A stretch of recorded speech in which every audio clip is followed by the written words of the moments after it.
Buenas tardes a la República Dominicana, en especial a la provincia de Altagracia y al municipio de Higüey, nuestra patria chica, sede desde donde se transmitirá su programa, Líderes 3.0, el cual es una propuesta multidisciplinaria con la participación variopinta de profesionales en las distintas áreas del saber, tanto técnica como científica. Hemos diseñado una propuesta que esperamos que cale en el gusto de los altagracianos y de toda la República Dominicana. Recuerden que este programa será transmitido a través de la plataforma televisiva Oriental TV y de sus medios afiliados, así como también será transmitida por nuestro canal de YouTube Líderes 3.0, podcast Líderes 3.0. En esta ocasión me encuentro acompañado y que será en el día de hoy mi compañero de conducción del programa, un joven muy talentoso, un profesional de la medicina, un líder de formación y además un estudioso de la teología y de los términos y preceptos geopolíticos internacionales. Él es el doctor Ronnie García, que me acompañará en el día de hoy a darle forma a esta primera entrega de Líderes 3.0. Ronnie. Un placer inmenso para mí estar en nuestra primera entrega, porque yo soy parte del elenco que va a estar, Dios mediante, de manera intermitente, pues dirigiéndome a ese público que sé que va a disfrutar de todo lo que de esta entrega, que con mucho amor, mucho cariño y mucha dedicación, pues producimos para ellos. Así es. Y miren, señores, generalmente cuando uno va a un restaurante, Ronnie, cuando uno llega, por lo general tú llegas con hambre y tú sueles pedir una entrada de la casa. Tú le dices, bueno, tráiganme la entrada para comer adelante, algo light, hacer estómago, ¿verdad? Bueno, pues nada más y nada menos, Líderes 3.0 ha dado un jonrón con base llena, porque hemos comenzado con el plato fuerte. Yo pienso que el mejor plato fuerte de la República Dominicana en estos momentos, dado que nos hemos atrevido, hemos tenido la osadía de tener con nosotros como invitado a un experto en relaciones internacionales. Yo pienso que sin lugar a dudas y sin temor a equivocarme, el catedrático más influyente y más importante en estos momentos de la República Dominicana y que ha añadido un plus a la historia nuestra que nosotros no conocíamos. Señores y señoras, con ustedes, el profesor Iván Ernesto Gatón Rosa, quien nos acompaña, quien está en Higüey en el día de hoy haciéndonos la visita y con quien tendremos el honor de abrir este programa y hacer nuestra primera entrega. Don Iván. Un placer, muy agradecido. Acepté la invitación sobre todo, no porque ustedes tengan esas inquietudes en estos ámbitos, porque la agenda a veces no permite atender todos los llamados que nos hacen, sino más aún por un tema ya familiar. Es decir, este es el lugar donde mi padre nació, toda mi familia es oriunda de aquí de Higüey. De hecho, la familia Gatón llega a la isla en el siglo XIX desde Coro, Venezuela. Entonces, ya nosotros tenemos por ejemplo, el ADN mío. Nací y me crié en Sabana Grande de Boyá, pero en Sabana Grande de Boyá, entonces mi padre mantenía los vínculos con personas que habían ido desde Higüey. Los Gatón, Higüey siempre fue un enclave importante. Los hermanos Gatón llegaron aquí, uno se fue a San Pedro de Macorís, otro se fue a la región del Cibao, y de aquí somos descendientes de Jacinto Gatón, que era una persona muy vinculada a Pedro Santana y a los ateros, Luego su hijo, Rafael María Gatón Ortiz, fue un munícipe muy distinguido aquí en Higüey. Aparecen muchos documentos que tienen que ver con los inmuebles, principalmente sobre las zonas de playa. Siempre lo buscaban de testigo. También tenía una gran cantidad de terrenos que luego heredaron sus hijos. Vivía aquí al lado de donde está la logia. Donde está ubicada la logia hoy en Higüey, eso es Cambelén, la calle Cambronal 118. Ahí en la esquina él vivía y sus hijos, Ernesto Gatón, que era mi abuelo, vivía en la parte al lado. También al cruzar la calle en la esquina, al lado del colegio de los Rolfo, ahí entonces vivía una de mis tías, o dos tías que eran jamonas y eran educadoras. Recuerdo que en la esquina vivía doña Eva Pepén y una persona muy cercana a la familia que fue quien influyó para que dejara un poco los estudios de Medio Oriente cuando estudiaba en Europa, que es Monseñor Juan Félix Pepén Solimán. Claro. Entonces me preguntó que cómo me iba allá en España y le dije que recién había concluido un trabajo sobre la influencia del Corán en los acuerdos internacionales que suscriben los países musulmanes. Y él, siempre un hombre tan respetuoso, tan medido, me dijo, qué bien, mi hijo, pero qué lástima que América Latina no tenga personas que se preocupen por ella. Wow. Entonces, luego, puse a pensar, pero indirectamente me está diciendo que por qué no trabajo en América Latina. Y eso implicó que hiciera un giro y me dedicara a trabajar en la región. Pero bueno, ahí también está todo en Cambelén, todo el espectro de la familia. Recuerdo siempre las historias de el rey Tarquino, porque luego también adquirimos literatura. Tarquino fue, yo creo, el único, por decirlo así, enfermo mental, que la gente viajaba para conocerlo, porque él asumía que en verdad era un rey. Tengo un amigo, debe tener ya unos 80 años, que conociendo a Tarquino, le trajo una chaqueta y le dice, Tarquino, esto te lo envió la reina Isabel conmigo. Tarquino toma la chaqueta y le dice, ¿sabes qué? Eres un ladrón, porque ella siempre me envía el traje completo y te quedaste con el pantalón. Era un loco, pero era un hombre brillante. En ocasiones, según las anécdotas, él estaba como un poco preocupado porque Joe DiMaggio no había dejado salir a Marilyn Monroe desde Nueva York, que tenía una relación con él. Vaya. Entonces, es decir, todo el imaginario del Higüey de aquella época. Recuerdo que San Pedro era un campo, ahora es un barrio de Higüey.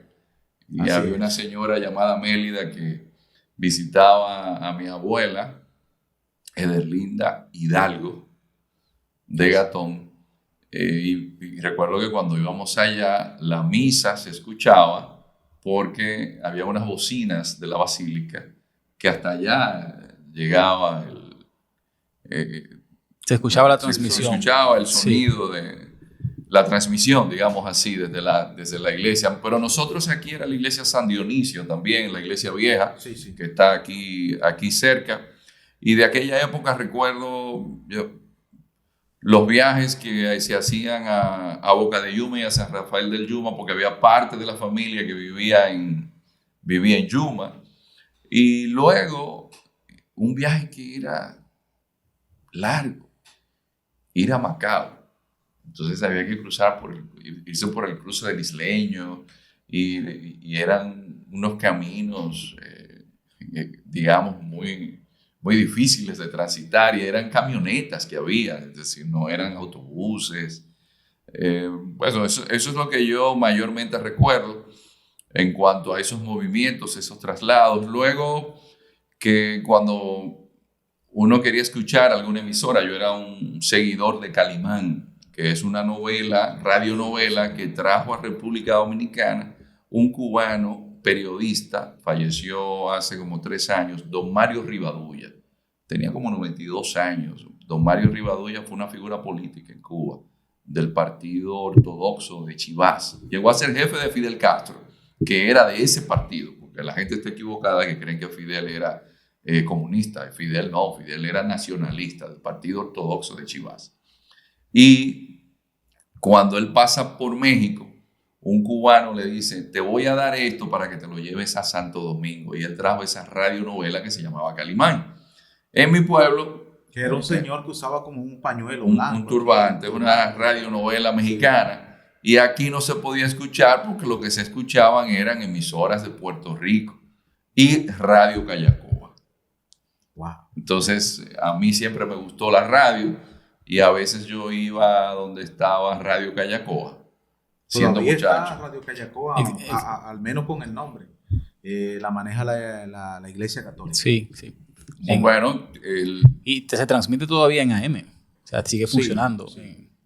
Y bueno, sí, está cerca de la basílica. Y algo común, las casas eran de canas, la mayoría. Es decir, el techo no era tanto techo de zinc, sino el techo era de canas. Estaríamos hablando entonces, para ponernos en perspectiva, más o menos, la década de... Yo nací en el 73 y desde que tengo uso de razón estoy viniendo a Higüey. Okay. Pero que yo recuerde más, principios de los 80. Principios de los 80. Sí. El dulce de chicharrón de leche que hacen en la otra banda, a su juicio, es endémico de yo que lo conozco es de ahí. Exacto. Es decir, era en la otra banda. Sí. Sí. Y también la mantequilla típica de Higüey, que le ponían un queso rallado en galleta de soda en los 9 días. Es decir, eso era típico aquí en las costumbres del pueblo. Exclusivo de Higüey específicamente. Sí, era muy de aquí. Higüey tiene una ventaja como provincia. Producción lechera, arroz en la zona de Nisibón, cacao. Es una provincia que tiene un terreno muy fértil, a pesar de que está en zona de playa, pero también es una provincia bien grande. Es decir, la Altagracia. Sí, la provincia de la Altagracia. Sí. Porque hay que tomar en consideración lo siguiente. Cuando Obando viene a la isla, que Bobadilla sale, que vino a sustituir a Colón, que se llevó a Colón preso, el pesquisidor era Bobadilla. Esa es la persona que envían los reyes católicos. Pero Obando viene por su amistad con la reina Isabel. Entonces, cuando Obando llega aquí, alguien que había sido paje de Fernando el Católico, Ponce de León, Juan Ponce de León, y que estuvo en la toma de Granada, para ubicar a los amigos televidentes, la toma de Granada es que después de 700 años de presencia musulmana en la península ibérica, los españoles finalmente, Castilla y Aragón, porque no era la España actual, esa hierarquía, sacan al último de los musulmanes, que era Boabdil. Y ahí estaba presente Juan Ponce de León. Como el mundo funciona siempre por relaciones primarias, todos eran extremeños, es decir, de la parte de Extremadura. ¿Y qué hizo Obando? Este hombre que era amigo de Fernando el Católico, pero que había estado en la toma de Granada, le dice, ven conmigo a Santo Domingo. De hecho, aquí se dio un problema porque el chisme en la corona es que los extremeños tenían favoritismo. Tanto es así que esos extremeños, algunos de Garrovilla de Alconáter, trajeron una virgen a la capital, que era la Virgen de la Alta Gracia. Wow. Y eso llega primero a Santo Domingo con Obando. y después se trae aquí a Higüey. Pero que la persona que envía a Obando al cacicazgo de Higüey, que el cacicazgo de Higüey comprendía, bueno, ubico, habían 5 cacicazgos a la llegada de Colón: Mariema, Guama, Guana, Higüey y Jaragua. Cotubanamá se subleva, por eso le ponen al Parque del Este, Parque Cotubanamá. Y no es Juan de Esquivel que pelea con Juan él. de Esquivel pelea con él, pero quien termina de pacificar ya es Juan Ponce de León. A cambio de la pacificación, a Ponce de León le dan una encomienda. Una encomienda era que a usted le daban una cantidad de indígenas, pero que esos indígenas usted tenía que darle espacio para que ellos también practicaran el cristianismo, adoptaran el cristianismo. Ponce de León, en su encomienda, desarrolló uno de los mejores negocios de aquella época, y fue una fábrica de casabe. Entonces, todos los barcos que llegaban, que iban para Europa, como la harina de trigo se daña y el casabe no. Por eso es que se dice a pan y agua, y es que esa galleta, porque le llaman galleta, que es una mezcla de trigo, harina, tenía que echarle agua en un momento dado para poder comérsela. Wow. Entonces el casabe lo cambia todo, y él tenía ahí ganadería, etcétera. Entonces, desde aquí, Ponce de León escucha hablar de una isla que ya Colón había estado en ella. Digo, don Iván, usted me está hablando de donde nosotros conocemos que Juan Ponce de León tiene su casa en Yuma. En San Rafael del Yuma. Ahí que es como una casa fortaleza. ¿Y vivía él ahí? Él vivió ahí, también su hijo, que se llamaba igual que él y que estuvo con Cortés en la toma de Tenochtitlán. Pero también con Ponce de León vino el primer africano a América, que se llama Juan Garrido, que es una figura también legendaria, Juan Garrido, porque fue el primer negro. No solamente que fuese el primer negro que llega a América, sino que es quien construye en tierra firme el primer templo católico, que lo hizo en México. Wow. Y aparte de eso, es quien le reclama al rey Carlos V del Sacro Imperio Romano Germánico y primero de España una pensión, no solamente porque estuvo en la Florida, porque estuvo en Cuba, sino porque es quien trae el trigo que todavía se produce en toda la América del Norte.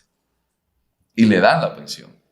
Pero aparte de eso, él tenía negros bajo su mando. Tenía una encomienda. También tenía indígenas. Pero también se casa con una española y tiene 3 hijos. Pues Ponce de León, una isla que Colón llegó en su segundo viaje, escuchaba hablar de Borinquen, que es la isla que se llama Puerto Rico. A él le dan la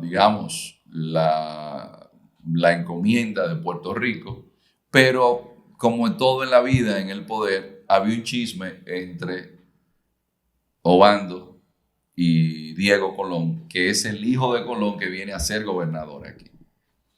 Entonces le quita la encomienda que tenía en Puerto Rico.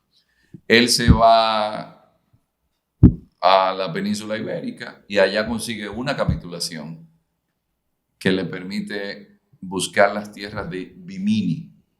Y ahí viene lo grande, que es desde aquí, desde Higüey. Y es que él, en 1512, el día de Nuestra Señora de la Florida, descubre lo que sería Estados Unidos. ¿Cómo? O no que descubre, sino que lo da a conocer. Descubre lo que es hoy la Florida.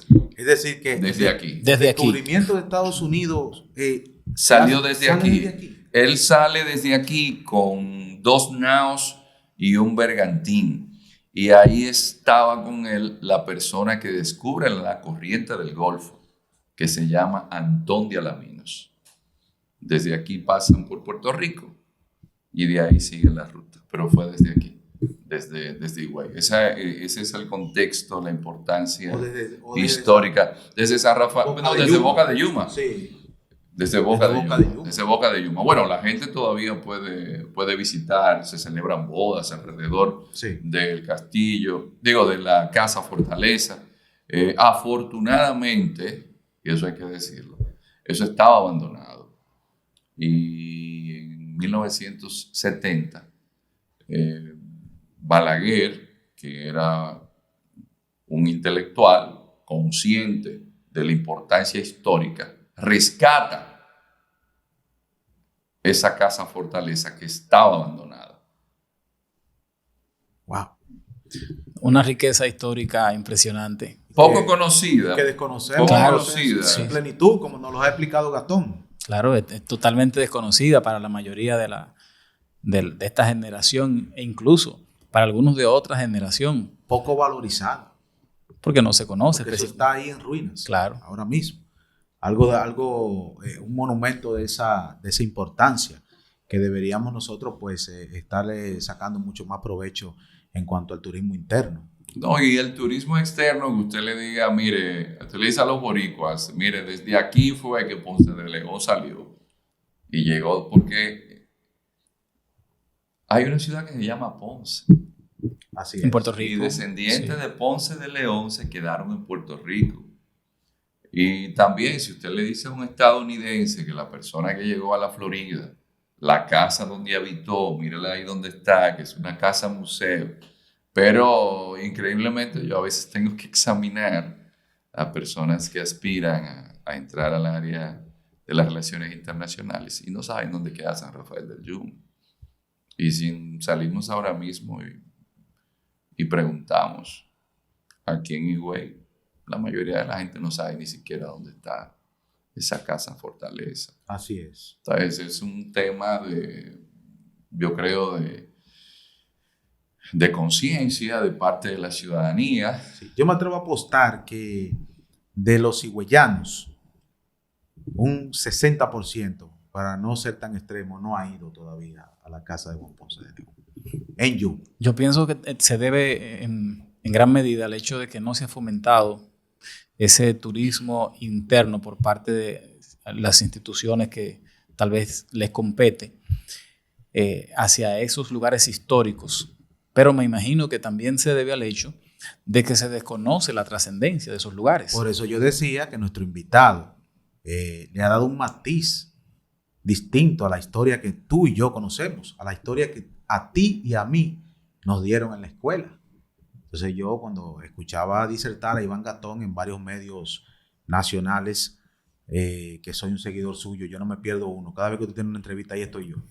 Porque he aprendido bastante con usted todo este tipo de temas y he ampliado mi acervo cultural. Por ejemplo, imagínese usted, la corriente del Golfo es la corriente que permite a Europa 10 grados de temperatura más.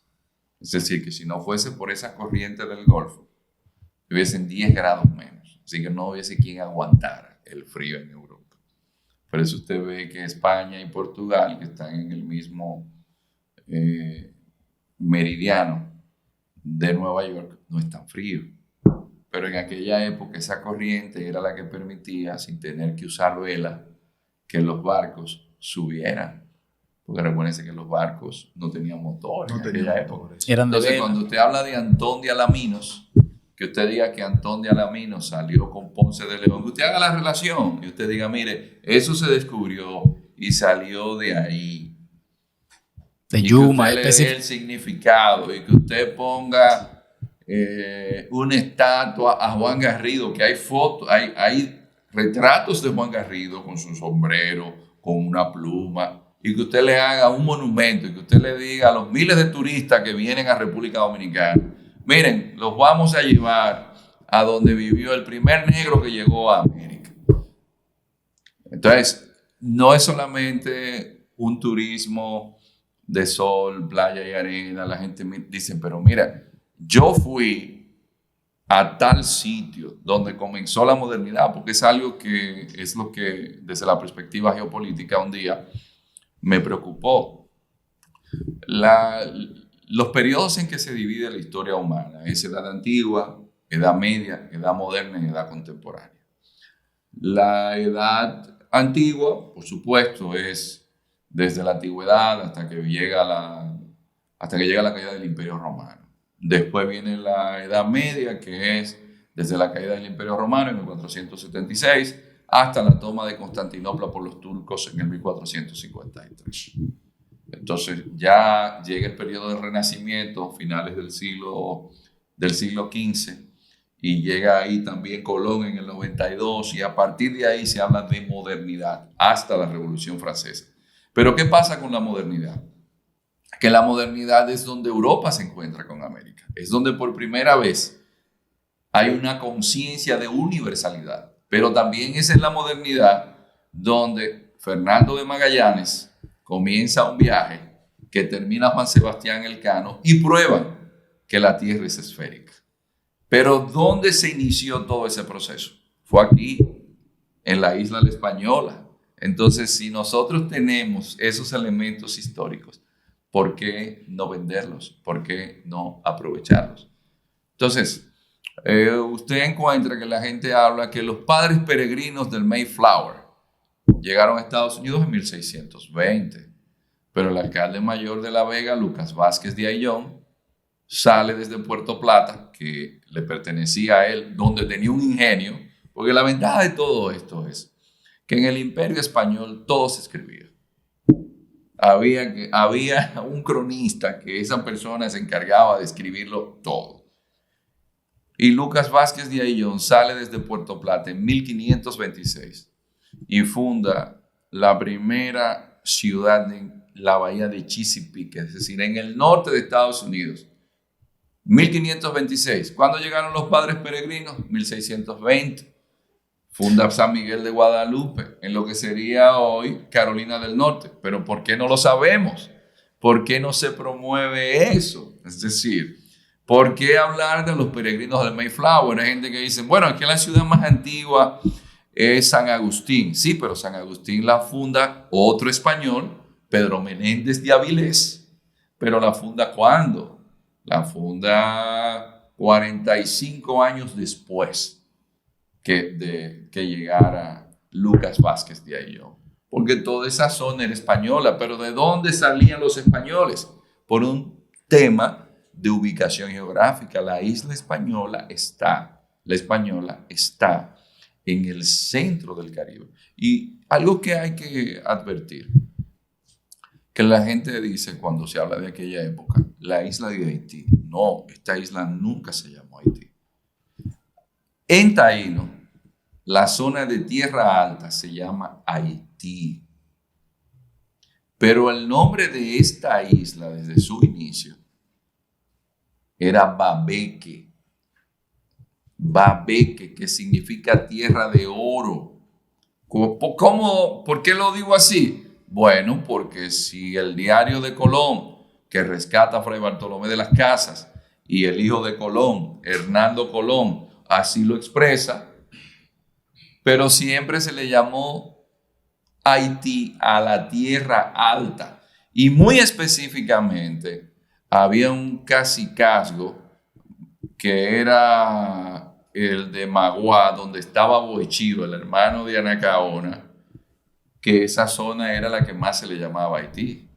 Pero ustedes dirán, bueno, pero que los haitianos en el 1804 se liberaron. Sí, pero cuando los haitianos se liberan, a la isla que Colón le puso La Española porque sus vegas eran iguales que las de Castilla, pero más productivas, cuando se hace el tratado de Aranjuez, que divide ya, que marca los límites con Haití, que se cede finalmente con Carlos III, la isla se llamaba Santo Domingo. Es decir, se le llamaba la isla Santo Domingo completa. Y aquí se le llamaba, cuando llegaron los haitianos en el 1804 y se liberan, ellos decidieron tomar un nombre taíno y toman Haití. Pero desde ese periodo, todavía durante la ocupación haitiana, los dominicanos nunca aceptaron para el lado de esta isla el nombre de Haití. Siempre decían el Santo Domingo español. Esos elementos que luego uno en la historia, ahora yo me encuentro que hay páginas oficiales de gobiernos extranjeros que cuando se refieren a la historia de ese tiempo dicen Haití, no dicen República, no dicen la Española. Se ha querido desvirtuar y quitar el nombre de la Española. Entonces nosotros fuimos el centro y muy especialmente todo se inicia desde aquí, porque Ponce de León es el que sirve de referente luego a otros exploradores. Aparte de que aquí había una figura fundamental, que es el que le da a Venezuela el nombre de Venezuela, que es el Caballero de la Virgen. No sé si ustedes lo recordarán. Miranda. No, Miranda es el precursor. Ok. Pero es una figura que llega aquí en 1494, en el segundo viaje de Colón, muy cercano a la reina Isabel. Es el que hace preso a Caonabo, Alonso de Ojeda.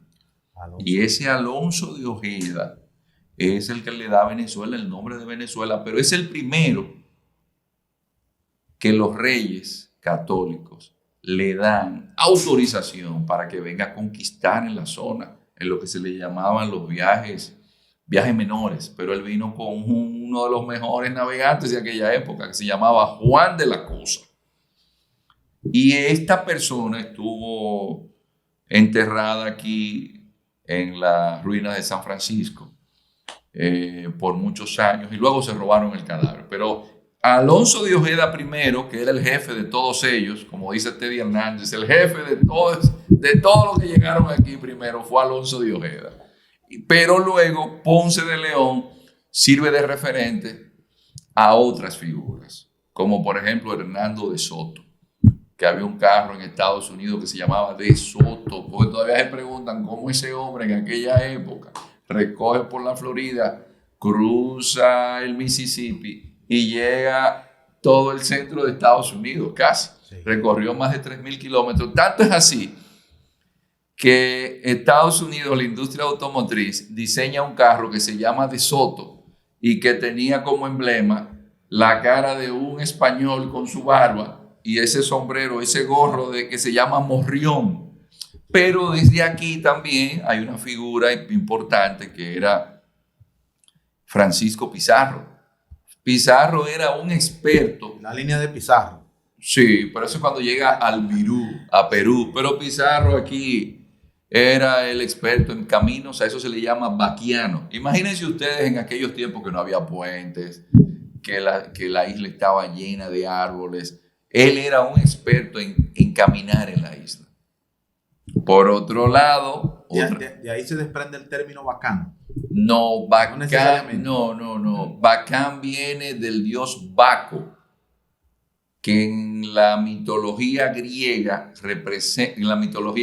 es Dionisio. Entonces, el bacanal es para sacar esos espíritus que están ahí adentro y dedicarse al goce. Entonces, bacán viene del dios Baco, que es el dios de la bebida. Entonces, hay otra figura importante en ese periodo que tenía aquí un negocio de cerdo, pero le debía a todo el mundo. Se llamaba Vasco Núñez de Balboa, un diplomático por naturaleza.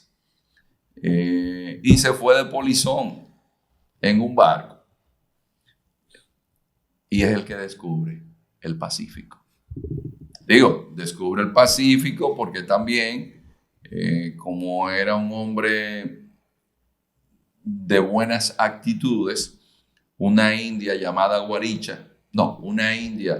Nayansi, Guaricha era la esposa de Alonso de Ojeda, sí.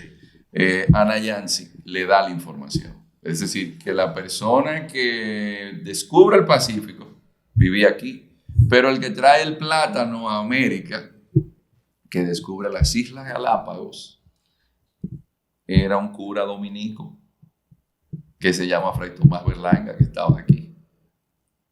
El plátano. El plátano, sí. Por eso se le llama, incluso hay un platanito que le dicen el plátano dominico, porque el plátano es una musácea que viene del Asia. Igual que la caña de azúcar. La caña de azúcar viene de Nueva Guinea, de Oceanía, es una gramínea, y que Colón la trae en el segundo viaje cuando funda la Isabela en 1494, porque recordemos que en el primer viaje, Colón, con los restos de la nao, la Santa María, construyen lo que se llama el Fuerte de la Navidad, pero eso está ubicado en lo que es Cabo Haitiano.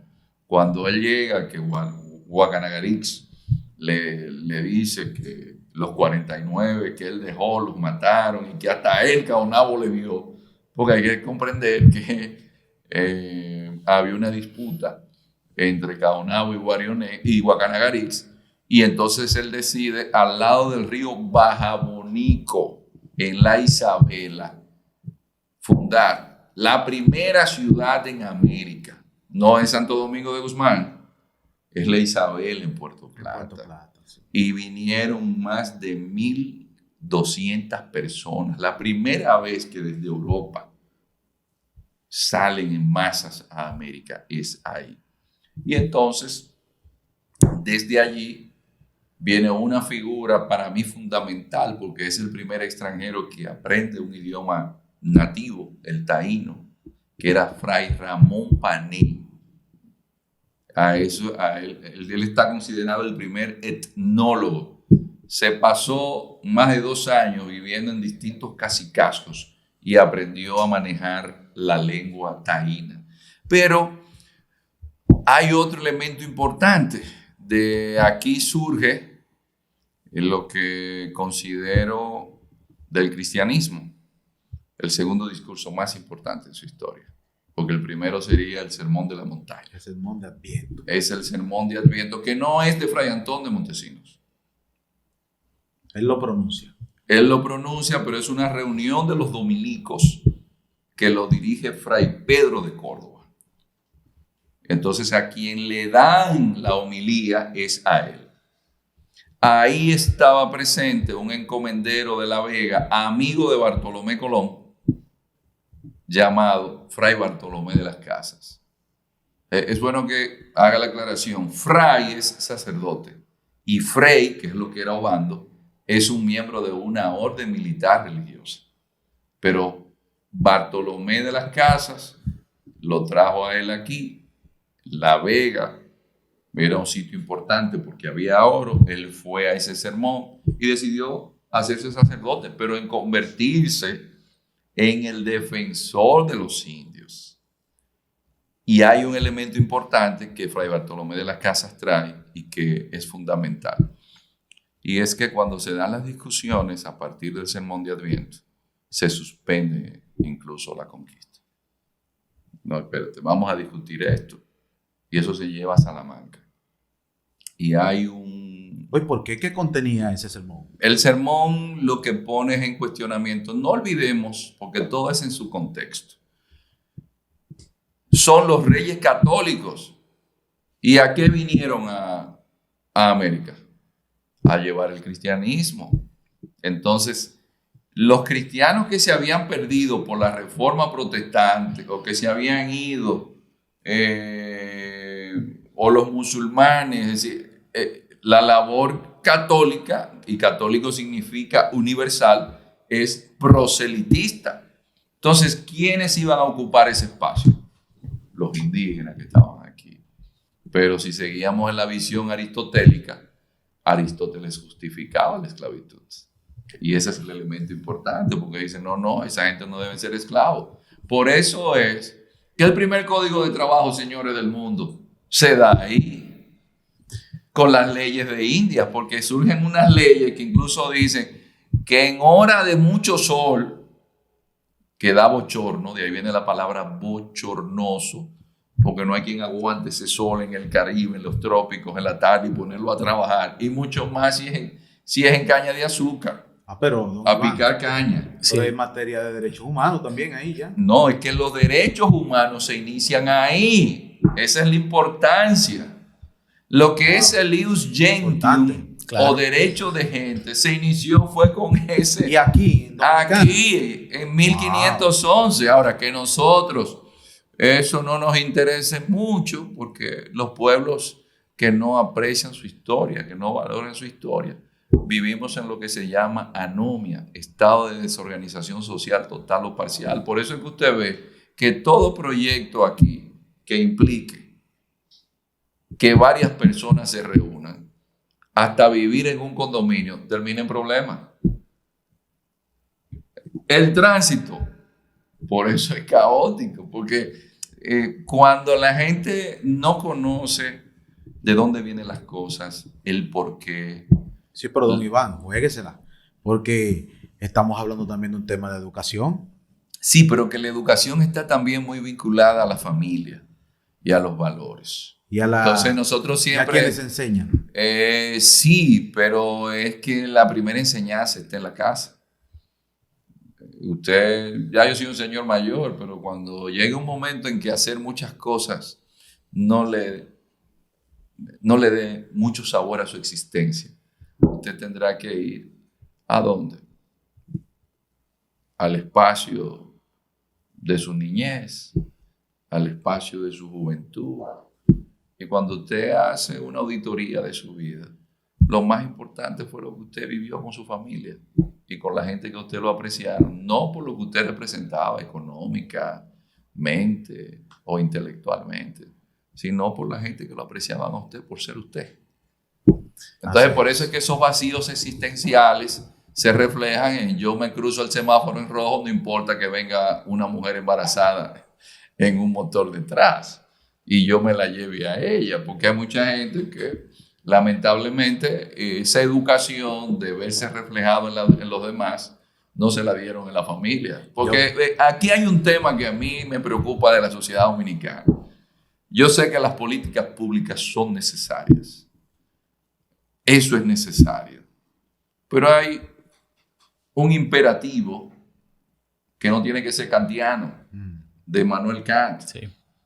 O no tiene que ser la visión de los musulmanes, que es por Alá. No, es que tiene que ser un asunto tuyo. Si tú dices que eres cristiano, si tú seas ateo, tú tienes que ser diligente en el respeto al prójimo.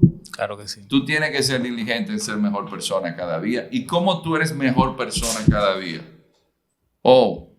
Haciendo conciencia sobre las cosas, estudiando, mejorando. Y el sentido de la humildad, que eso es fundamental, eso te lo enseñan en la casa. Sí. Entonces, a veces yo creo, bueno, es verdad, las políticas públicas son necesarias, pero tiene una política pública que aquí se han gastado en 10 años 80,000 millones de dólares y el 62% de los dominicanos no comprenden lo que leen. Entonces, no es solamente un tema de políticas públicas. ¿Cuánto ganaba un regidor cuando mi abuelo fue regidor en los años 70 aquí en Higüey? Nada. Porque era honorífico. Los regidores eran honoríficos. Entonces, maestro, rescatando todo lo que él acaba de decir, o vamos a ver, aterrizándolo, el problema es el enfoque. Estamos desenfocados, estamos invirtiendo donde no se debe. Hay que volver, hay que mirar hacia otro lado. No, yo creo que el problema está en la conciencia, es decir, del proyecto de país. Es decir, usted no puede llevar una carreta de bueyes donde un buey coge un lado y el otro se va por el otro. Por eso los que somos de Batey siempre estamos pendientes y decimos hay que ver los bueyes que van a alar esa carreta. Es decir, usted puede tener la carreta llena de caña, pero va a depender de los bueyes que usted tenga. Y si cada buey lo que está es queriendo ir por su lado, entonces, ¿cuál es el problema? Que a nosotros, y esto hay que estar consciente, nosotros como sociedad tenemos un déficit muy, muy grande. Y viene dado porque, desgraciadamente, lo que es visión común del destino no es un ejercicio que hayamos practicado. Eso es lamentable, porque en la medida en la que la sociedad se desarrolla y a usted le va bien, a mí me puede ir bien. Definitivamente. Y casi siempre, y se lo digo por experiencia, la mayoría de las críticas no es por moral, es por envidia. Ciertamente. Es decir, no es tanto que estoy criticando porque quiero construir algo. Y aquí está la diferencia.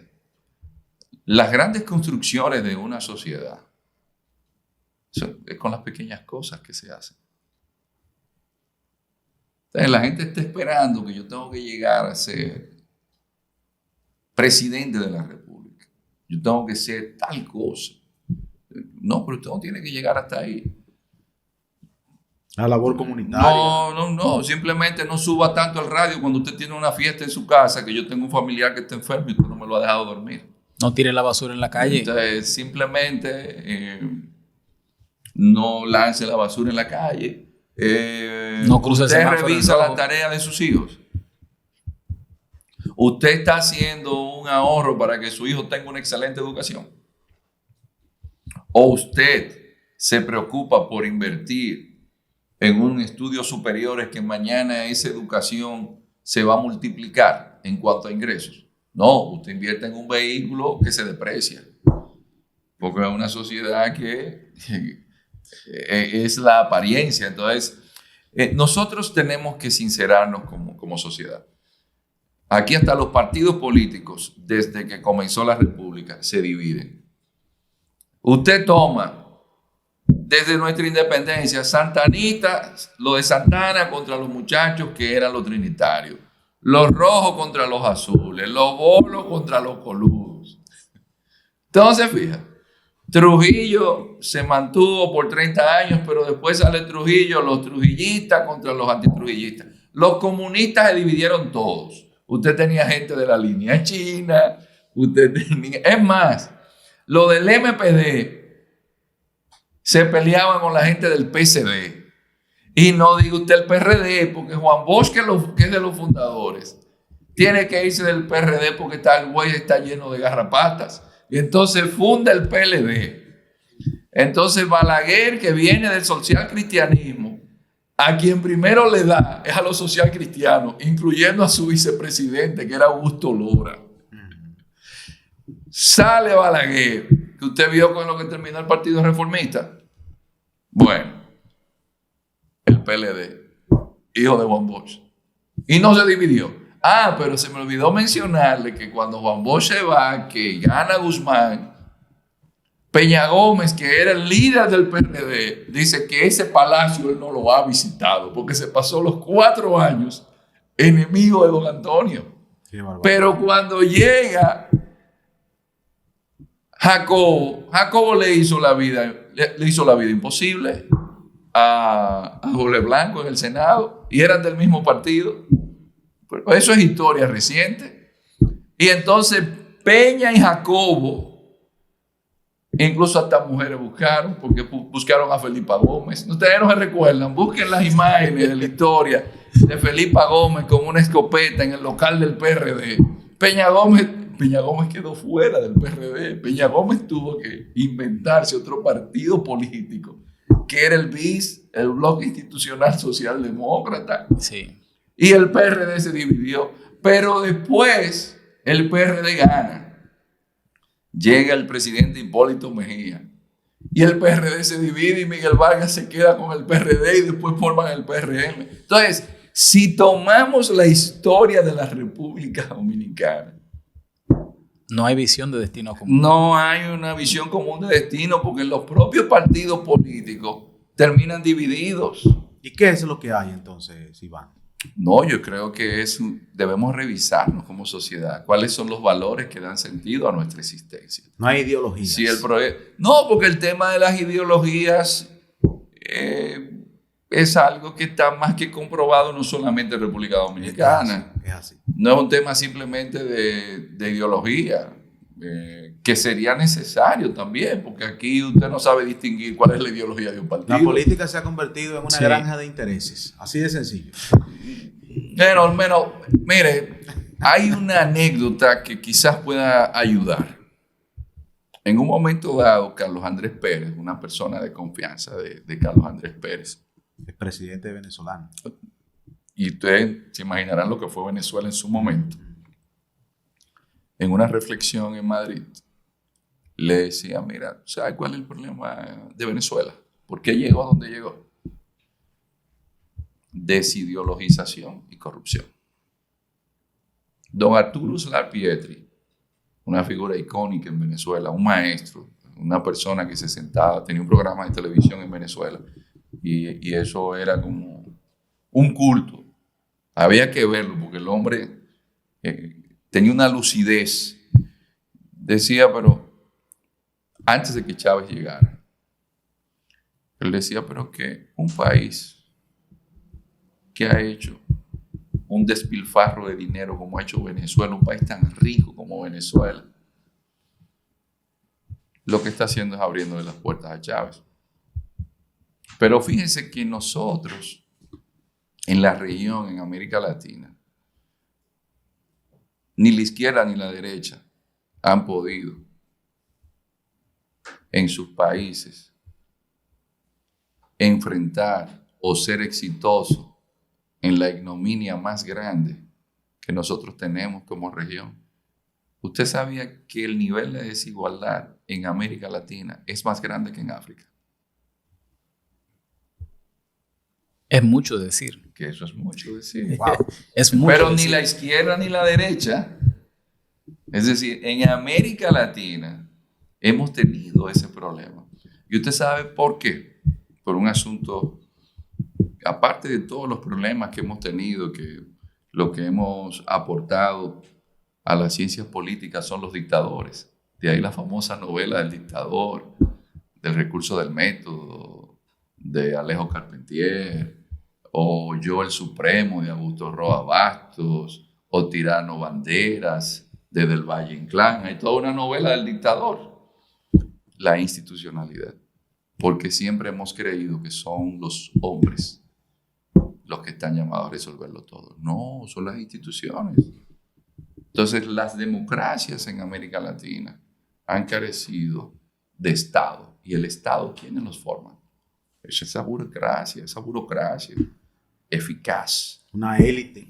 Es gente que tiene la preparación. Yo siempre digo, cuando se me quiere criticar, que haga este tipo de observación. ¿Y ustedes creen que ejercer el poder es para todo el mundo? Cuando usted se enferma, que está en un quirófano, ¿a quién buscan? A un especialista en la enfermedad que usted tiene.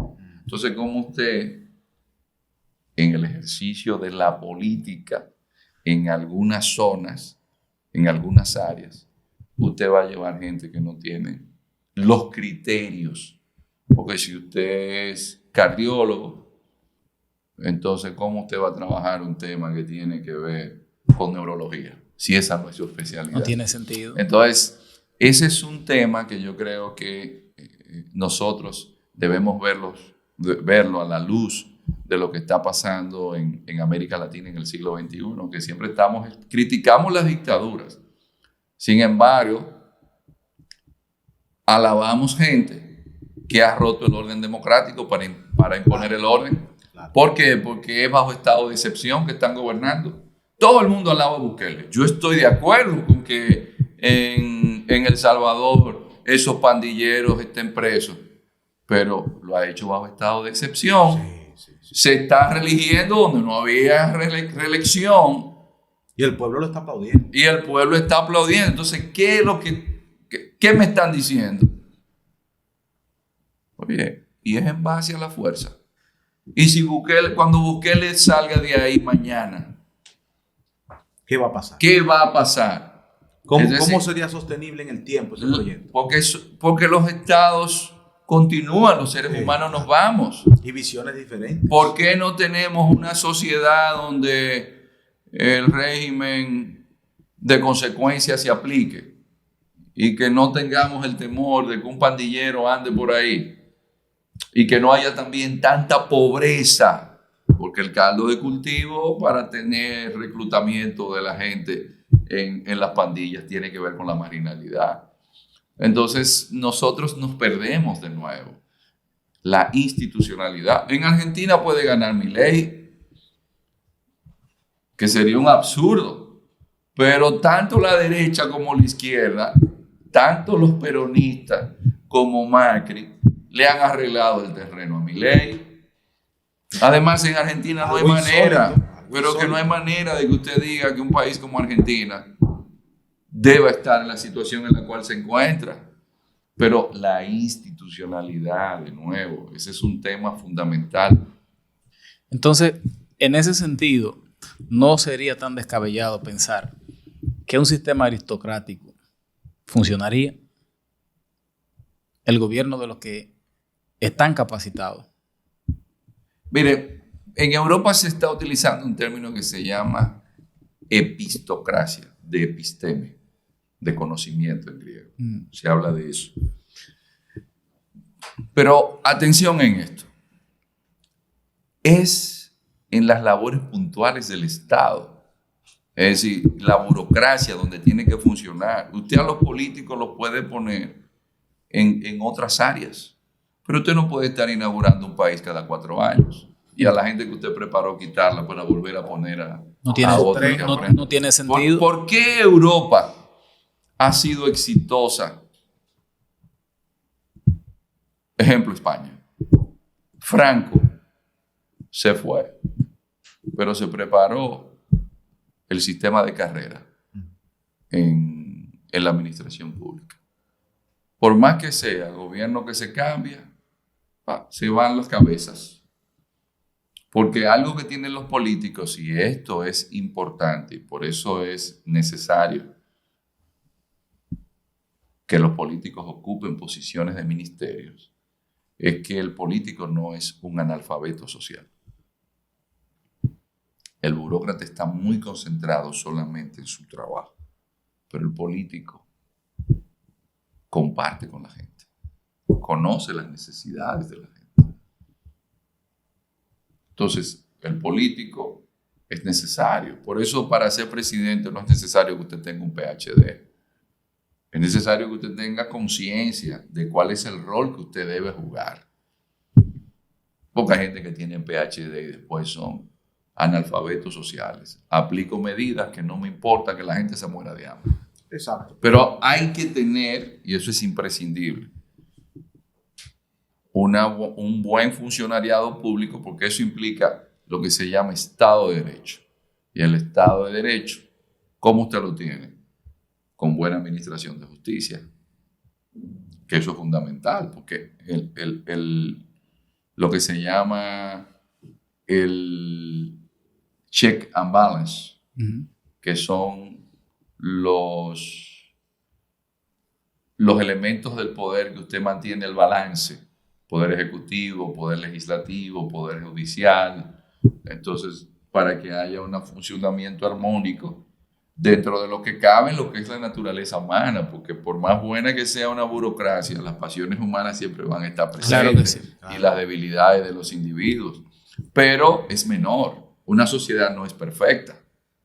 Pero la democracia donde ha funcionado es porque usted tiene un poder judicial que funciona, usted tiene un poder ejecutivo que se atiene o se mantiene bajo los marcos que dice la Constitución, y usted tiene un poder legislativo.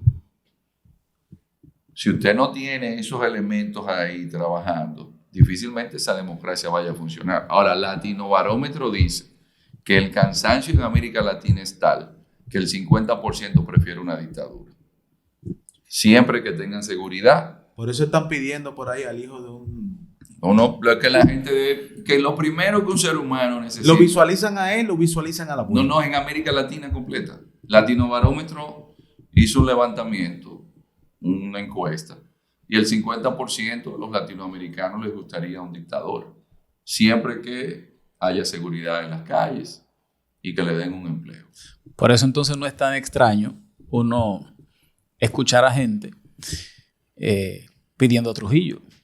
Queremos un Trujillo, alguien, así sea en broma, en redes sociales. Uno o se la encuentra, encarnación de él. o exacto. En un nieto, en un familiar. Ahora, yo pregunto, nosotros rescatando 2 conceptos de los cuales usted habló anteriormente, profesor. El hecho de que en una sociedad no haya una visión de destino común y no haya una continuidad. Por ejemplo, aquí se estila mucho que si alguien inició cualquier cosa y en un periodo X esa persona es sustituida, pues el que llega no continúa eso, no porque no esté bien, sino simplemente porque quiere dejar un legado diferente, Un sello. quiere dejar un sello. Sello gomígrafo. Al fin y al cabo, como sociedad, una sociedad puede progresar bajo esos lineamientos, bajo esos estándares. No es que no puede, ahí le va a entrar el narcotráfico, que eso es otra cosa. Ustedes quieren ser políticos, pero ustedes no van a competir con un narcotraficante, porque ¿cuánto cuesta ser diputado? Exacto. Entonces, a menos que ustedes estén dispuestos Hacer lo a que haya que hacer hacer. lo que no se debe hacer. Sí. Entonces, ya eso no es democracia, eso es pornocracia.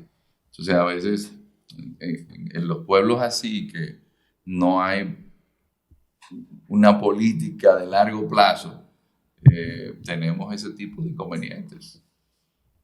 Bueno, son países, por ejemplo, yo veo, porque es una ilusión, creemos que el desarrollo es tener muchos vehículos, pero todo el mundo anda endeudado, deben la tarjeta, Préstamos. el dinero que tienen no son inversiones que mañana puedan recuperar, creen que siempre van a ser jóvenes, pero después cuando están viejos no tienen ni siquiera dónde pensionarse, porque eran hasta inestables los trabajos. ¿Y qué va a pasar? La sociedad así no puede avanzar, lamentablemente. Y lo primero es el tema de cómo usted se ubica en la sociedad donde se encuentra. Aquí hasta las iglesias evangélicas se dividen. Cierto. Están divididos. Hasta las iglesias evangélicas se dividen. Hasta las iglesias que no están llamadas a dividirse se están dividiendo. Entonces, si las sociedades no tienen ese nivel de cohesión, y eso comienza por los grupos. Todo el movimiento de independencia en América Latina fue con logias masónicas. Y eso fue un diseño de George Canning. ¿Qué indica eso? Que cuando un grupo se articula para conseguir un objetivo, se sale a camino. Pero aquí hasta los pandilleros se dividen. Yo les voy a decir algo. Cuando yo era joven, yo recuerdo un experto de la policía que me dice, profesor, ¿usted sabe cuál es la ventaja? Yo me iniciaba como profesor. Que aquí los propios tigres, de que tienen una pandillita, se matan entre ellos. Porque tiene que ser jefe. Sí. Aquí hasta los pandilleros, entre ellos se eliminan.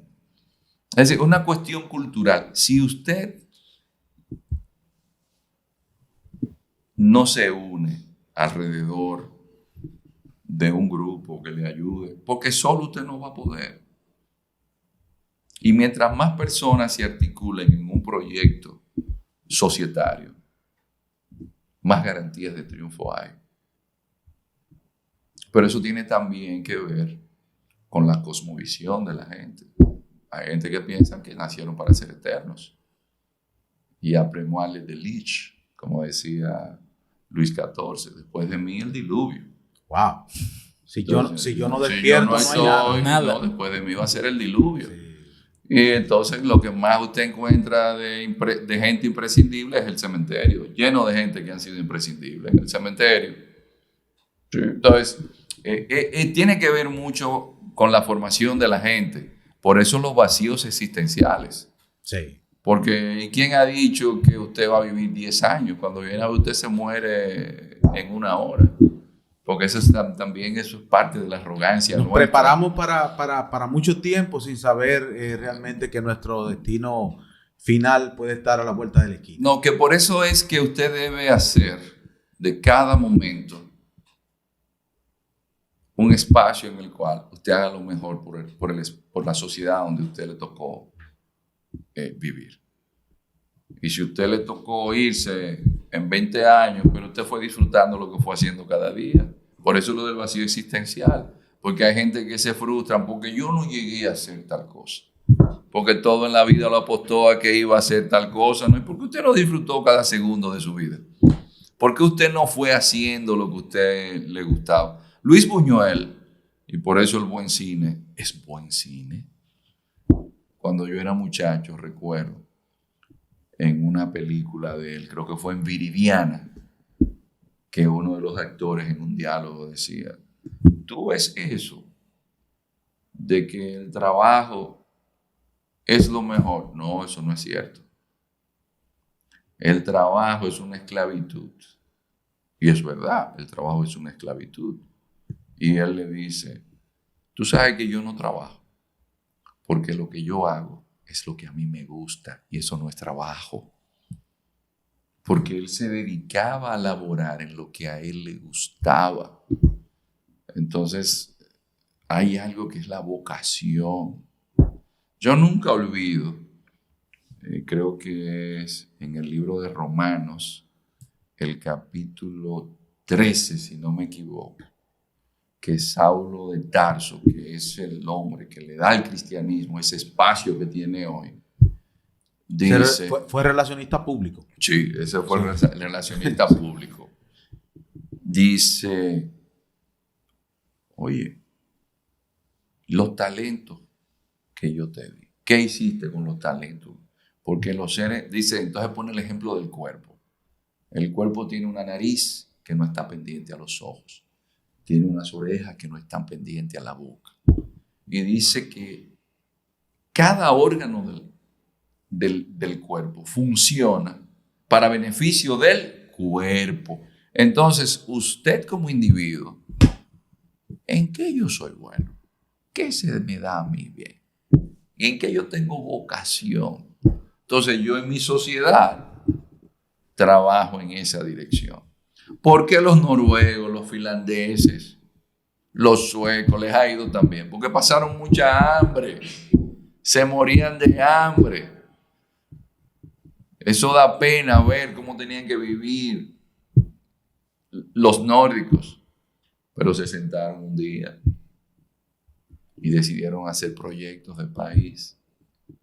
Y hoy el dinero que le queda extra lo tienen en fondos de inversiones que andan prestando por ahí. Hicieron conciencia. Entonces nosotros, como sociedad, tenemos que hacer conciencia, pero primero de nosotros. ¿Qué rol ocupamos en la sociedad? Y en la vida. Mi vida, ¿qué yo quiero hacer con mi vida? Que sea útil. Usted dirá, bueno, pero es que, ¿por qué yo tengo que serle útil a la sociedad? Ah, porque es obligado. Todo ser humano necesita mantenerse bajo un contrato social. El contrato social de Jean-Jacques Rousseau, de Juan Jacobo Rousseau. Usted no puede vivir sin normas en una sociedad. Cierto. Don Iván, nosotros no podemos permitir que usted venga a Higüey y nosotros no ilustrar a los amigos que nos verán y nos están viendo a través de esta plataforma y no hacerle la siguiente pregunta. Higüey ha sido un pueblo por lo general conservador y lo hemos visto. Bueno, yo recuerdo que de estudiante en la universidad, los demás compañeros, como yo tuve que salir de Higüey, me decían, ¿por qué ustedes los higüeyanos están ahincados ahí en un proyecto político tanto tiempo y ustedes no han logrado salir de ahí? ¿Cuál es el beneficio? Yo creo que, bueno, aparte de su experiencia ya en todo el término académico, usted también es dominicano. Y usted también, me imagino que en alguna u otra ocasión habrá escudriñado el tema. También porque tiene un abolengo higüeyano. ¿Por qué nosotros optamos, los higüeyanos, por durar tanto tiempo, aproximadamente 40 años, bajo un solo mandato político? En el caso local, senaduría, alcaldía. ¿Por qué los higüeyanos optamos? ¿Cuál era la conducta? ¿A qué se debe ese comportamiento según su experiencia? En la política de nuestros países, para usted ganar, lo primero es cuánto usted tiene de presupuesto. A eso, eufemísticamente, Balaguer, yo recuerdo que en una ocasión, una persona cercana se acerca y le dice, mire, falta dinero para el final de la campaña. Y Balaguer le dice, yo lo que necesito es que me garanticen las mesas electorales. Balaguer podía hacer ese juego de las mesas electorales. Pero en caso contrario, hay algo que eufemísticamente aquí se le llama logística. Y eso pasa en toda la región. A Bukele se le acusa en Estados Unidos de haber utilizado las maras para la logística, para el voto. Cuando llega el día D, como llaman, para las elecciones, usted sabe que hay que llevar gente a votar, ¿verdad? Claro. Y que cada partido político tiene un padrón electoral y se dan cuenta de, pero eso es con dinero que se mueve. Entonces, lo que estamos viendo en la política, y eso yo lo digo en sentido general, es que esos sectores, porque hay gente que no van a votar porque usted les diga, vete a votar. Pero hay una gran mayoría que usted va a tener que llenarle el tanque de gas, porque ese día no había gas en la casa. Y la señora que no puede moverse, usted le va a mandar el taxi para que la lleven a votar. Eso es dinero. Entonces, hay que sincerarnos. El voto no va dado por un tema de ideología, por un tema de compromiso social. El voto va dado porque a mí me están dando para que yo resuelva una situación. Entonces, si todos los políticos son iguales, y si lo que vamos a hacer es cambiarlo todo para que todo siga igual, déjame yo al que me va a pagar más. Y el que me va mañana, que me prometió un empleo, por eso es que yo voy a votar, por el que me garantiza el empleo. No es un tema de conciencia ciudadana. La marginalidad, la exclusión, la pobreza lleva a eso. Sin embargo, no perpetúa precisamente ese comportamiento, ese mismo tipo de sistema. El hecho de que yo entienda que mi voto es un producto que yo puedo vendérselo al mejor postor, no necesariamente perpetúa exactamente eso mismo que me ha mantenido en esa condición de marginalidad, en esa condición de pobreza. Pero ¿usted cree que las personas que nosotros vemos, se lo digo a nivel occidental, porque eso no es exclusivo de aquí, dedicada a la política, ven la política como un ejercicio de realización utópica de una mejor sociedad? ¿No será que lo que están viendo la política como una fuente de ingresos? Es probable. Aparentemente todo indica que es así. Bueno, y si usted ve que en Estados Unidos Trump acusa a los demócratas de estar haciendo negocios con el tema de las armas y se acusan de que hubo fraude, y usted ve del otro lado las acusaciones contra Trump, que válidas, muchas de ellas, y si eso es Estados Unidos, que es el referente de la democracia, ¿qué nos pasará entonces entre nosotros, que todavía somos adolescentes en términos democráticos? Está tétrico Déjeme decirle, el panorama. No es tan sencillo, ¿no? Uno habla del sistema democrático, pero la democracia a veces no es tan democrática. Funciona. La democracia ahora mismo ha reducido los niveles de aceptación. De hecho, ese es un problema grave. Muy grave. Muy grave, porque Que la gente hay clame por democracias- dictaduras. Sí. No, es que hay democracias que son iliberales, porque ha perdido legitimidad. Ha perdido mucha legitimidad, sobre todo porque hay un fenómeno que ha sido como un cáncer para las democracias, que es la corrupción. Y la corrupción, lo único que puede ayudar a detenerla un poco es un régimen de derecho implacable. Y siempre pongo el ejemplo de que China está calificado como el país más corrupto del mundo. Y le dan un tiro.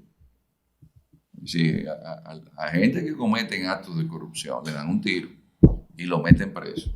Pero como quiera, Estando calificado como el más corrupto del mundo. Y siendo un país como es, y donde hay servicios de inteligencia. Sí. Y sin embargo, usted se encuentra al que iba a competir con Xi Jinping, Boxilai, la esposa está presa. Y él está en arresto domiciliario. Porque hubo un británico que salió muerto de un negocio con la esposa de él. Entonces, lo último que tuvo que hacer Xi Jinping, que eso fue lo que le permitió a él prolongarse en el poder, es que atacó la corrupción. Fueron cientos de miles los que él metió preso por corrupción en China.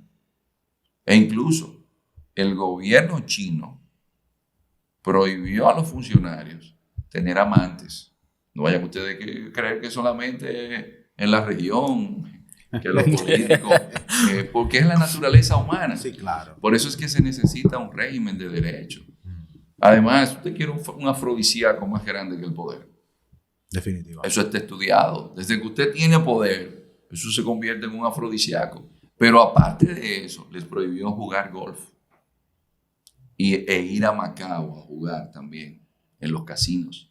Es decir, las debilidades humanas se ven hasta en esos regímenes. Oh, pero Irán es una teocracia. Es decir, es una teocracia y hay corrupción. Entonces, la democracia que no tienen, que siempre hay mayor nivel como de, Sí, No existen. de flexibilidad. Yo vi un documental en estos días del tráfico de niñas en Irán. Lo estaba viendo en un canal muy... Y usted quiere ignominia más grande que la cantidad de niños que desaparecen por día en el mundo para después dedicarlos al tráfico sexual. Al tráfico sexual. A eso me Y refería. después que lo tienen hasta los 14 o 15 años. Pero en Irán me sorprendió. No, pero usted sabía que en la actualidad nosotros tenemos en el mundo la mayor cantidad de esclavos que han existido en la historia humana. Ni siquiera hasta la abolición de la esclavitud en el siglo XVIII por los ingleses. ¿Cómo es posible? Sí, lo tienen secuestrado, trabajando en el tema sexual. Los tienen secuestrados, trabajando en fábricas de manera obligatoria. Pero nadie le presta atención a eso. Es decir, el mundo en el cual nosotros estamos, hay muchos asuntos que la gente no se da cuenta. Y ese es el ser humano.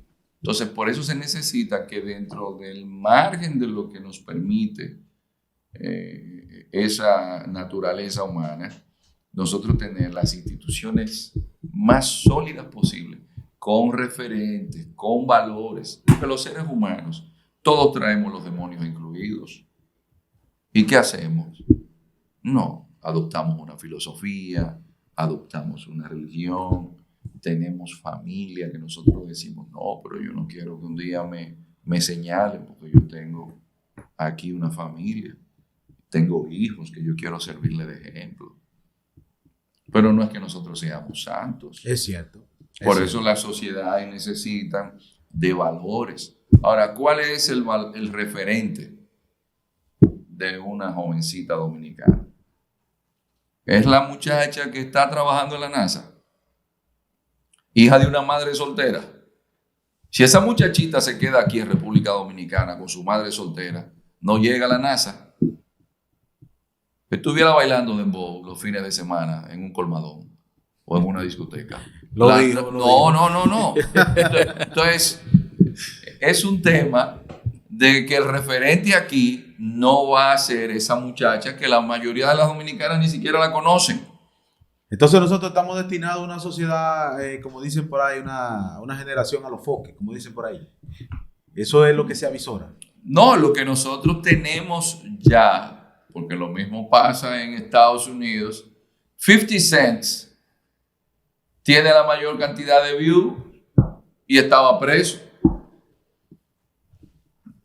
Qué barbaridad. Y dije el nombre porque hay que decirlo. Es decir, una persona que está vinculada al crimen, porque eso es lo que nos están vendiendo en Occidente. Solamente nos venden sexo, drogas, alcohol. Las armas de desinformación masiva. Entonces, ¿cómo puede usted avanzar en la vida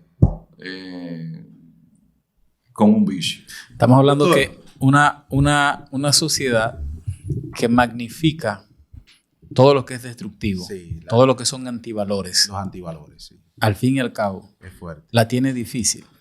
Bueno, por eso es que usted va a ver que mientras el mundo occidental cree que está de maravilla, el mundo musulmán sigue creciendo, los asiáticos siguen creciendo, no solamente en población. Fíjense, es tan tal que la propia Iglesia Católica, y eso me llama la atención, ¿dónde ha enfocado ahora mismo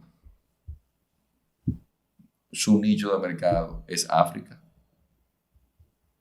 Eso tiene que ver con la misma tasa de natalidad. La Iglesia Católica. Los salesianos vendieron todas sus propiedades en España para hacer escuelas en África. Pero ¿qué pasa cuando un muchacho estudia en una iglesia católica, en un colegio católico? Mañana va a ser cristiano, pero es que los musulmanes han desplazado a los cristianos. Y en el África están los musulmanes. Bueno, aquí ya se abrió otra mezquita nueva en Los Minas.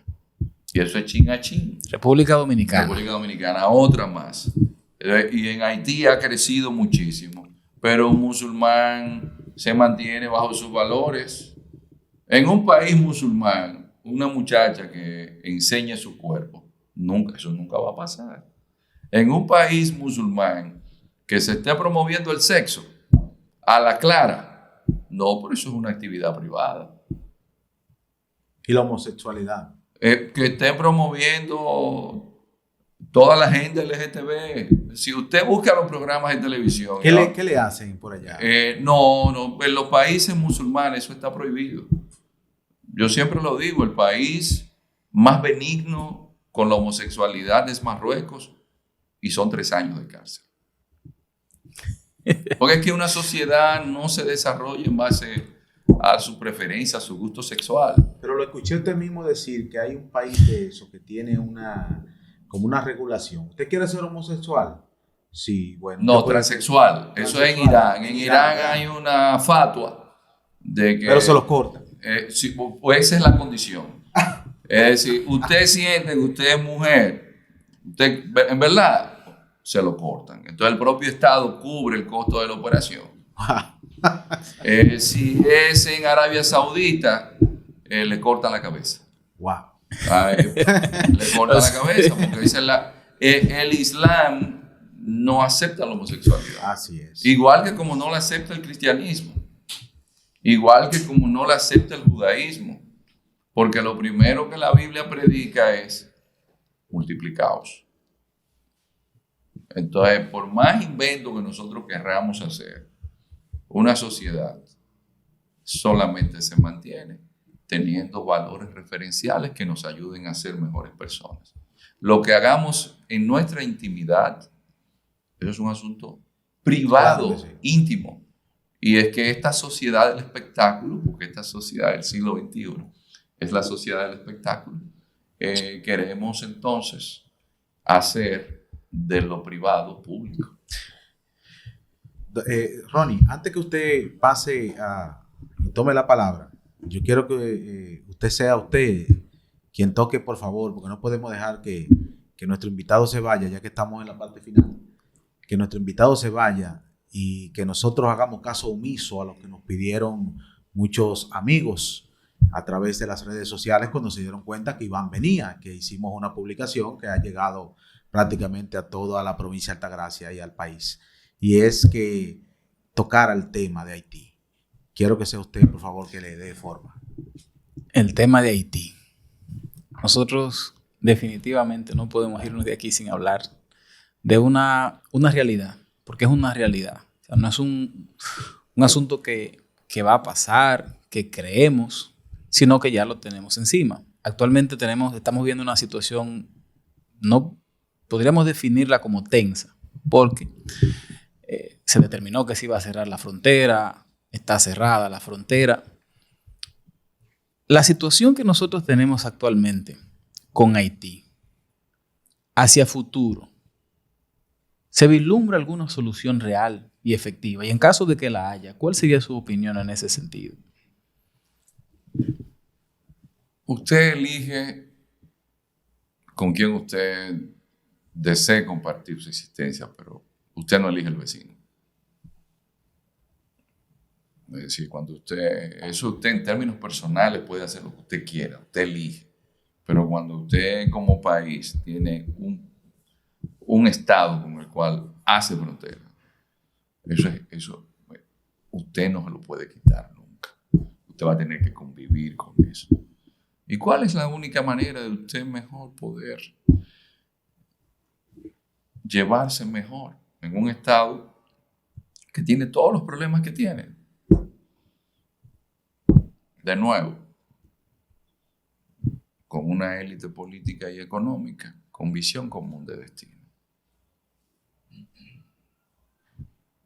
¿Qué queremos de República Dominicana de aquí a 50 años? Donde en Haití siempre hay un caos. Donde obligatoriamente el haitiano va a querer cruzar. Si los ríos que tiene Haití nacen aquí, ¿cómo vamos a manejar esa situación? Si Haití tiene más población que República Dominicana en 27,000 kilómetros cuadrados. Pero eso no es un tema de un gobierno. Que ahí viene de nuevo el tema.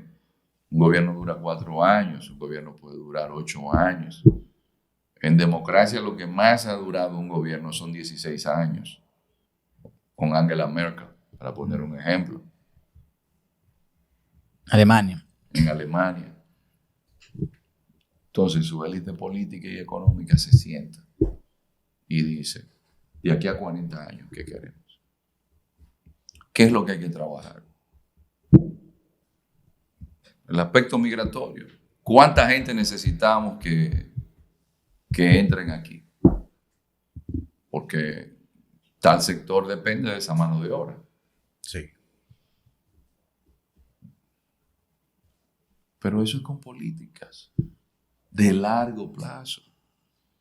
Eso no es un tema de hacerlo ahora. Entonces, toda la clase política, al igual que la económica, sentarse y pensar en el largo plazo. Mientras no haya una cohesión con relación a ese tema de las fuerzas políticas y económicas, el futuro es sombrío. ¿Vislumbra algún tipo de enfrentamiento? No, muy difícil. A corto Es muy plazo. difícil. No, es muy difícil. Porque Haití ni ejército tiene. Es decir, vamos. Haití ¿Y una ahora, junta de vecinos? no, Haití ahora lo que ha sido desarrollando una policía que ni siquiera puede detener a las pandillas. Porque hay que ver qué es Haití. Es decir, para usted llegar a Puerto Príncipe, usted tiene que pasar por distintos puntos de distintas pandillas. Es decir, el propio presidente, Ariel Henry, el primer ministro que está allá ahora, fue a depositar unas flores, un arreglo con motivo de la independencia y no lo dejaron. Le cayeron a tiros el año pasado y sabemos que es un gobierno frágil. Entonces hay que ver cuál es el actor que tenemos del otro lado. Es una situación caótica. Pero todos, señores, miren, es que vivimos en un eterno presente. Es con políticas de largo plazo. Ese tema es muy complejo y eso no lo resuelve un gobierno. Eso tiene que ser la sociedad representada, por supuesto, donde están los principales intereses. En lo político, los políticos. En lo económico, los empresarios. ¿Por qué? Porque Haití es el segundo mercado más importante para la República Dominicana. Pero ¿cuánto representa eso? Mínimo, 1.000 millones de dólares. Pero eso tiene un reflejo en la economía nacional. Definitivamente. Entonces, esos sectores, sentarse. En el largo plazo, ¿qué queremos? Esto, pues vamos a comenzar a aplicar. Y que no importa el gobierno que llegue, aquí hay una hoja de ruta. ¿Qué papel debería entonces, en ese mismo escenario, debería jugar la comunidad internacional? Porque debería ser eso una acción conjunta con otros actores, o debería ser un plan de acción desde, en este caso nosotros, nuestro lugar, que somos actualmente los más afectados por estar compartiendo un mismo territorio con ellos. Miren, lo que se espera de la comunidad internacional, solamente tengo para decirle que la comunidad internacional ha mostrado que no está muy interesada. No le La interesa. comunidad no, porque la comunidad internacional invirtió en la MINUSTAH más de 5.000 millones de dólares y no pudo resolver nada. Cuando la comunidad internacional ha hecho donaciones, los corruptos de allí se han robado el dinero de los hospitales. Por ejemplo, eso es algo que he conversado con personas de la comunidad internacional que me han dicho, mira, hemos donado para esto, el dinero se lo han llevado, hay que ver solamente el dinero que se desapareció de Petrocaribe. Entonces, lo primero es nosotros aquí, porque hay temas que no tienen que ver con la comunidad internacional para nosotros resolver. Ahora, la comunidad internacional, en este caso, y algo se hará, Estados Unidos está preocupado. El problema está en que en Naciones Unidas hay un enfrentamiento con miembros del Consejo, como Rusia, como China, y ellos fueron los que dijeron que no a que no se enviara, porque hay que ver cómo se está jugando la geopolítica ahora mismo. Claro. Pero la comunidad internacional, por supuesto, tiene que jugar un rol, pero lo que llega a la comunidad internacional, hay asuntos que somos nosotros que tenemos que trabajar. O sea, que no puede ser una excusa para actuar en lo que nos corresponde el hecho de que la comunidad internacional no esté interesada. Es fundamental la comunidad internacional, pero mientras tanto hay asuntos que nosotros podemos ir avanzando aquí. Así es. Excelente. Señores, cátedra, diplomacia, conocimiento, un derroche, una exposición magistral, como lo esperábamos los higüeyanos, del doctor Iván Gatón. Como brevemente acorta su nombre, yo uso, por ejemplo, yo me llamo Sirio Castillo Valdés, yo uso Sirio Valdés. En la mayoría de sus entrevistas, cuando lo buscamos en YouTube, Iván Gatón. Iván Gatón nos ha engalanado con su presencia aquí en nuestra patria chica. Espero que esta primera entrega de Líderes sea del agrado de todo aquel que nos pueda ver a través de las distintas plataformas. Y por último, vamos a dejar a que sea el mismo Iván Gatón que se despida de este programa Líderes 3.0. No, bueno, muy agradecido de la invitación. Y bueno, yo creo que lo fundamental es exhortar, motivar a que tomemos conciencia del mundo que nos rodea. Yo siempre hago ese planteamiento. Si no puedo saber de Europa si yo no sé de la región este de mi país. Entonces, yo creo que es un asunto fundamental. Nosotros debemos tratar en un mundo de información para manipularnos, porque nunca el ser humano había sido tan fácilmente manipulable como ahora. Debemos tratar de educarnos mejor para poder discernir cuando nos están diciendo la verdad y cuando nos están diciendo una mentira. Nunca antes de la historia de la humanidad había tenido tanta información disponible, pero nunca como ahora la información es tan manipulada. Y ahora lo que se necesita es criterio. ¿Y cómo usted adquiere criterio? Educándose, teniendo conciencia crítica. Y en este mundo yo creo que eso es lo fundamental. Y estudiar, que eso es algo que me resulta hasta cuesta arriba tener que decirlo. Aquí la gente cree que exitoso es el que tiene bienes materiales que ostentar, aunque vive en zozobra espiritualmente. Y la gente piensa que para qué estudiar si eso no deja dinero. Pero déjeme decirle que el que no estudia no tiene conciencia de lo que hace. El que no estudia, se le hace difícil poder asumir la vida como quisiera asumirla, porque son otros que le van a indicar por dónde va a ir. Y entonces, como hay tanta manipulación, pueden tomar las peores decisiones. Entonces es bueno ir haciendo conciencia en la vida. Usted no puede pasar el día entero en una pantalla. Usted no puede desperdiciar su vida completa frente a la pantalla de un celular. Entonces hay que aprender a distinguir. Usted dice, ven acá, y vale la pena el tiempo que yo me estoy pasando frente a la pantalla del celular. ¿Estoy yo realmente viviendo? Es decir, es hacer conciencia. Cuando hablo de estudiar, no necesariamente hay que ser un intelectual. No. Porque hay gente que tiene mucha sabiduría y nunca ha estudiado. Pero es gente que tiene una sensibilidad social. Es gente que escucha mucho. Es gente que observa mucho. Entonces, yo creo que más que nunca hay que hacer un espacio para eso. Equilibrar, hay que estudiar, hay que reflexionar, hay que pensar. Porque este mundo es orwelliano. Orwell es una famosa novela de que había un gran hermano. De George Orwell. De George Orwell, de 1984, donde todo era dirigido, entonces manipulado. Entonces para eso se utilizan los servidores. Y el algoritmo sabe qué a usted le gusta. Es más, los algoritmos nos conocen más a nosotros que a nosotros mismos. Entonces siempre hablamos de libertad. Pero ¿y qué libertad tiene usted si hasta lo que usted compra lo decide un algoritmo? Entonces por eso es bueno hacer conciencia.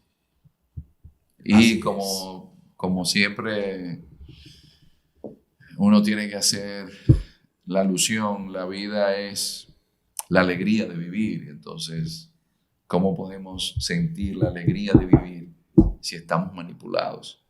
Entonces, por eso hay que sacar un espacio para conversar con los amigos, espacio para intercambiar ideas. Ahora la gente no intercambia ideas.